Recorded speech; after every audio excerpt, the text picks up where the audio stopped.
It's a bright sunny morning in the forest of Munchin Luncheon. And my, isn't it beautiful? With the sunlight gleaming through the bright green leaves. The birds are singing, the bees are buzzing, and there are brightly coloured butterflies everywhere. Here comes somebody cheerful on this lovely morning. It's Gums, one of Baron Egon Baconburger's werebears. What's he up to? He's got a big glass jar, a notepad and pencil, and a long-handled net. I'm doing some natural history study today. I've got my butterfly net, and I'm going to catch all sorts of insects to put in my jar. Then I'll draw them in my little notepad and let them all go. That sounds like a worthwhile way of spending a summer's day. Better than lazing around and sleeping all day, which is what that horrible terror-Ted Snapper is doing. He's asleep in a tree. Which is lucky for Gums, because Snapper really hates anything that doesn't have any teeth. And he hates Gums most of all. Snapper, of course, has more teeth than anybody could ever need. Oh dear, I think he's waking up. Gums' whistling has disturbed him. What's that horrible noise? It's disgustingly musical.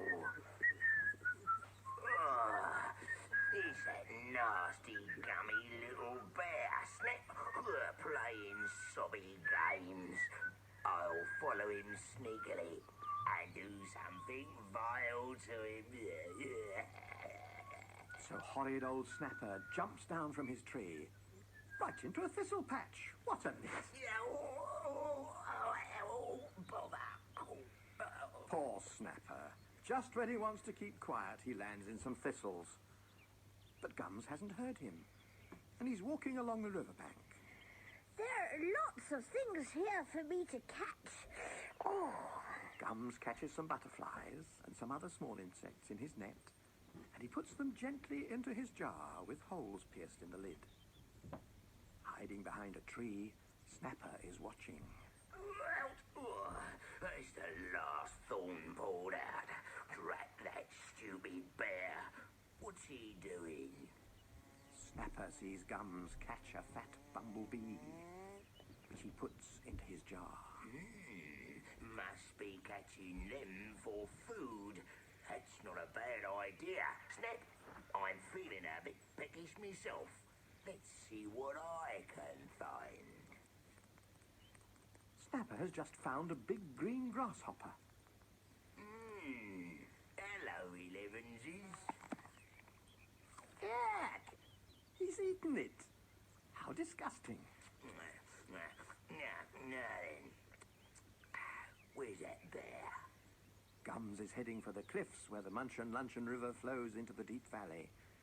But there aren't so many trees and bushes for Snapper to hide behind, and even though he's green, I don't think he could fool Gums into thinking he was a tree.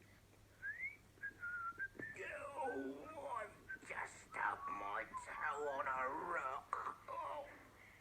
That's funny.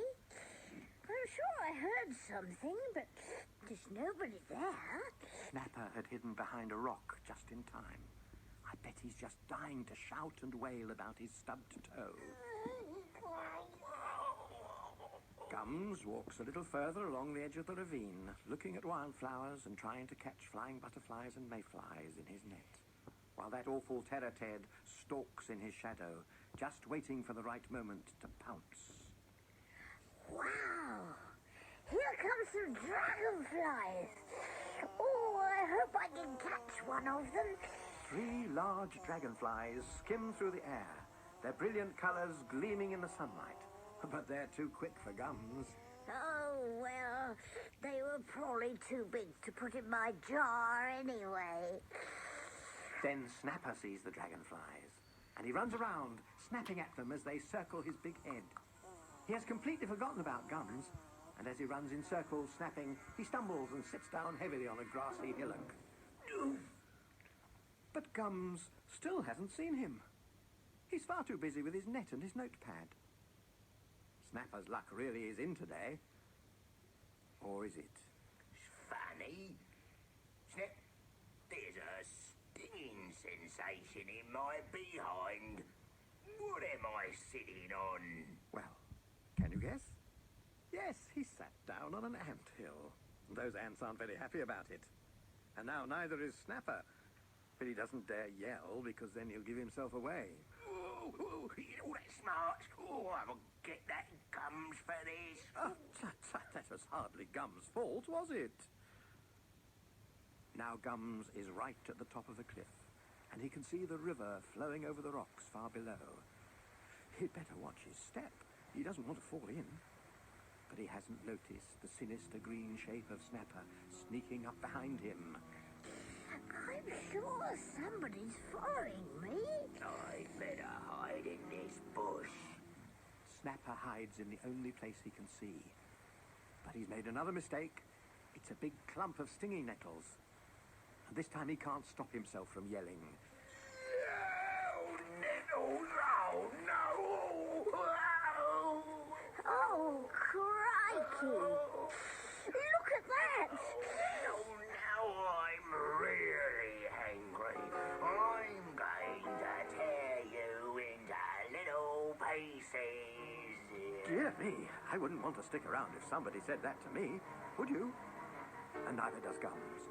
He's running as fast as he can along the top of the cliff with a furious Terror-Ted in hot pursuit. Oh, where can I hide? Oh, there's nowhere to go. Oh, this is a dead end. I've got you now. Gums backs away from Snapper and hears the stones and rocks beneath his feet tumbling down over the edge of the ravine as the grinning Terror-Ted comes closer and closer.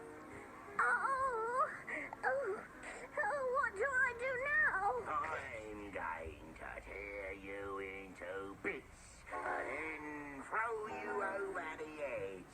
Yes, that will be fun. Poor Gums. He closes his eyes to face his horrible end. But as he does so, he sees out of the corner of his eye a narrow gap in the rocks nearby. Oh, if I can just squeeze into that gap. Oh, Before Snapper realizes what's happening, Gums pokes him in the eye with a stick on his net. Ow! And he runs for the gap in the stones. He just manages to squeeze in. It's very narrow and dark, and he doesn't like it at all. But it's better than being outside with Snapper. He tries to poke at his enemy with the net again, but each time Snapper snaps at the wood. Snap, snap. Until there's nothing left. Come on out. Snap. You can't stay in there forever. One thing that Snapper doesn't know, however, is that when Gums finds himself in a confined space like the one he's squashed into right now, he starts getting very nervous. He shivers, and he shakes, and his claws get sharp. Yes, he's turning into a werebear. if you want to play rough, that's okay with me. And Gums wriggles out from between the rocks with his jar, and he throws it with all his strength at the startled Snapper's head.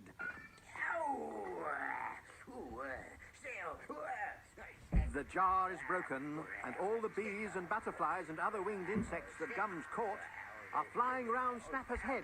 It's driving him crazy. Come on then, let's fight. But Snapper has forgotten Gums. He's too busy snapping at all the insects flying around, and he's not looking where he's going. He's right on the edge. He's losing his balance.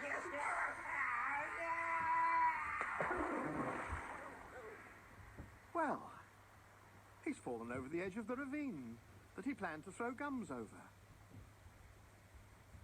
And it's just as well, because now that he's out of that narrow space, Gums has become an ordinary bear again. Cool.